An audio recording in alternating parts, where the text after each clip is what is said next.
میری گزارش ہوگی جناب پروفیسر صاحب سے کہ کیونکہ یہ 10 کمانڈمنٹس ہیں اور یہ ایک بہت بڑا موضوع ہے،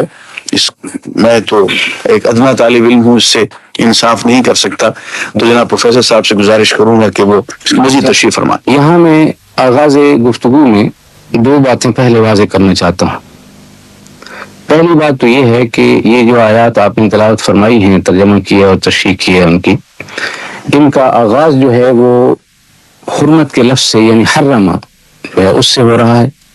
اور پھر ان کا جو اختتام ہے اس میں تتقون فرمایا گیا ہے۔ تو ان 2 لفظوں کا جو یہاں مناسبت ہے وہ اس سے میں اپنی بات کو شروع کرنا چاہتا ہوں۔ تو سب سے پہلے میں یہ عرض کروں گا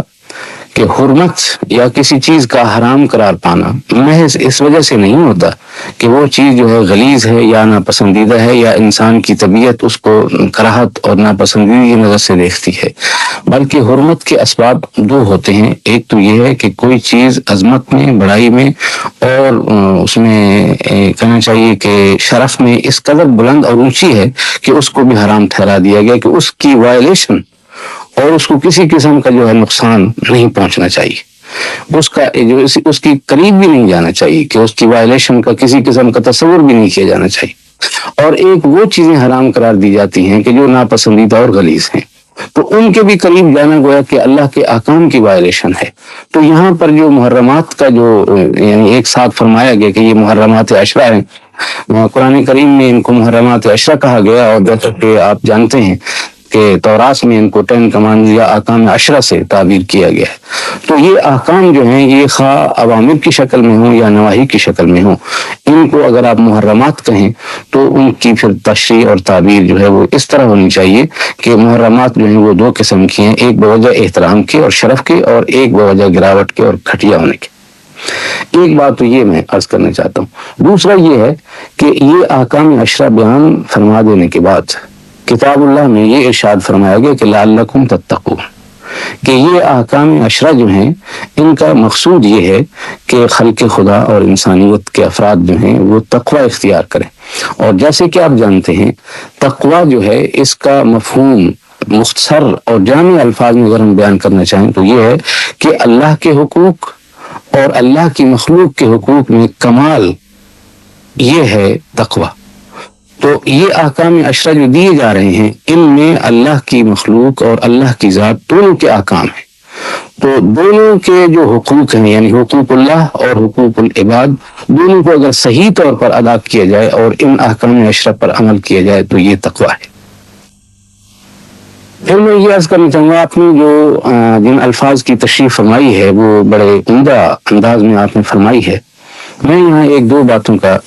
آپ کی اجازت سے اضافہ کرنا چاہتا ہوں، یعنی آپ نے جو تشریح فرمائی اس میں گنجائش تو نہیں ہے، لیکن بہرحال میں کچھ باتیں جو ہیں 1-2 ایسی ہیں کہ جن کی طرف ناظرین محترم کی توجہ دلانا چاہوں گا۔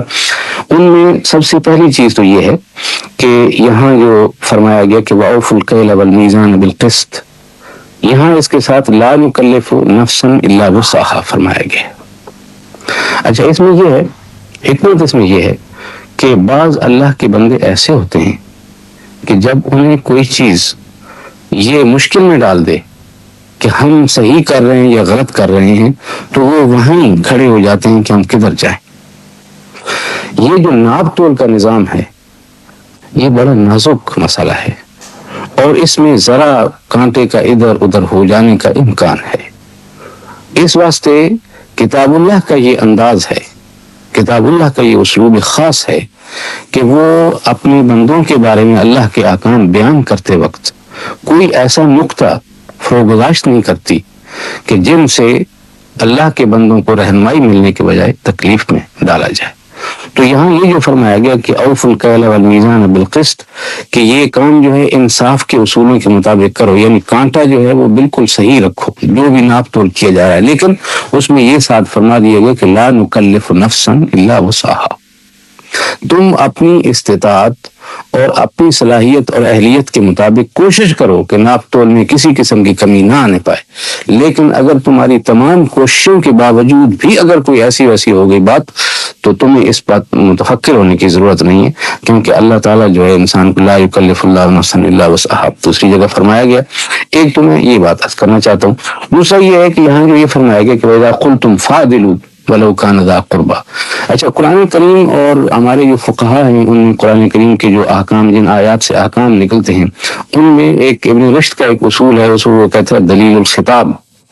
یعنی ایک حکم جو ہے اس حکم کے مقابل دوسرا حکم جو ہے وہ بھی اس سے نکلتا ہے۔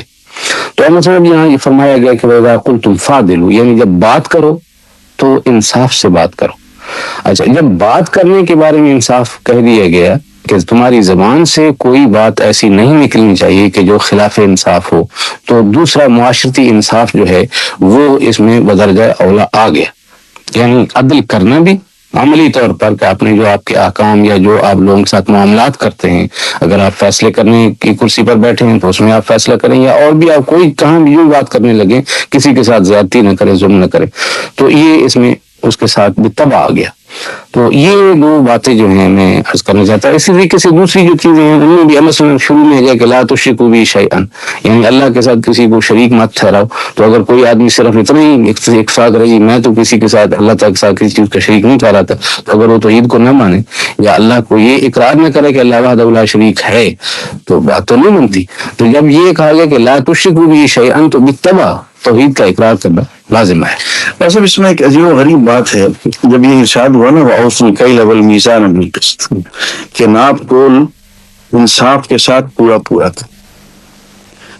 اب یہاں ایک عجیب و غریب واقعہ ہوا، ایک صاحب سے میں نے کہا کم تولنے کا کچھ شکایت ہوئی ان سے یا ملاوٹ کی شکایت ہوئی، تو میں نے یہ آیت پڑھی تو وَأَوْفُوا الْكَيْلَ وَالْمِيزَانَ بِالْقِسْطِ، دیکھو قرآن یہ کہتا ہے کہ ناپ تول میں انصاف کے ساتھ تو پورا پورا کرو۔ انہوں نے کہا جی یہ تو گزارا ہی نہیں ہوتا، یہ اگر ہم ملاوٹ نہ کریں اور ناپ تول میں کمی نہ کریں تو تم جی ہی نہیں سکتے۔ میں نے کہا دیکھو اس کے آگے لکھا ہوا ہے لا نکلف نفسا الا وسعها، اگر تمہاری بات درست ہوتی تو اللہ تعالیٰ یہ نہ لکھتے۔ صحیح، ہاں، مطلب اگر یہ تمہارے بس میں نہ ہوتا ناپ تول کو پورا کر کے جی لینا، صحیح، تو اللہ تعالیٰ تمہاری وسعت سے زیادہ تمہیں تکلیف نہ دیتے۔ ناپ تول پورا کر کے حرام سے بچ کے حلال کما کے زندگی گزارنا تمہارے بس میں ہے، اور اللہ تعالیٰ کہتا ہے کہ اگر بس میں نہ ہوتا تو ہم اس کی تمہیں تکلیف نہ دیتے۔ ناظرین، پروگرام کا وقت پورا ہوا، ہم اجازت چاہتے ہیں۔ وآخر دعوانا الحمدللہ رب العالمین۔